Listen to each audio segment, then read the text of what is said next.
ওরা আমি তোমাদের সামনে আবারও একটা নিয়ে এসেছি রেসিপি, যেটা ছিল একদমই অন্যরকম। সেটা হচ্ছে কোরিয়ান ম্যাগি। সেটার জন্য বানানোর জন্য এইসব আমি নিয়েছিলাম।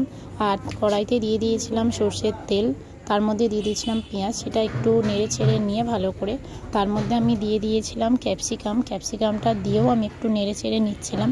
তো নেড়ে ছেড়ে নেওয়ার পরে ওর মধ্যে দিয়ে দিচ্ছিলাম আমি একটু গাজর কুচানো। তো সেগুলো আগেই দেখতে পেয়েছিলাম, আমি কুচিয়ে রেখেছিলাম।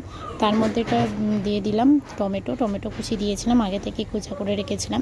তো সেগুলো সব কিছু দিয়ে ভালো করে একটু নেড়ে নিয়ে ওর মধ্যে দিয়ে দিলাম স্বাদ মতো নুন। আর স্বাদ মতো নুনটা দেওয়ার পরে তো ওই ম্যাগির মধ্যেই ছিল কিছুটা মশলা, তো সেই মশলারই কিছুটা দিলাম। এটা মশলাটা দিয়ে একটুখানি নেড়ে নিচ্ছিলাম। তার মধ্যে দিয়ে দিয়েছিলাম একটু দুটো ডিম দিয়েছিলাম যাতে টেস্ট একটু ভালো হয়। আর ওটার মশলাটা ছিল চিকেন মশলা, যে যার কারণে ওটা একটা চিকেন ফ্লেভার ছিল।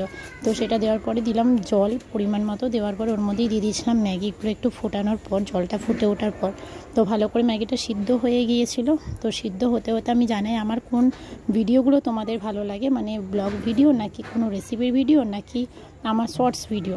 তারপরে রেডি হয়ে গেল, চলো আমরা খেতে থাকি। আর তোমরাও সাবস্ক্রাইব করে দিও। Tata bye.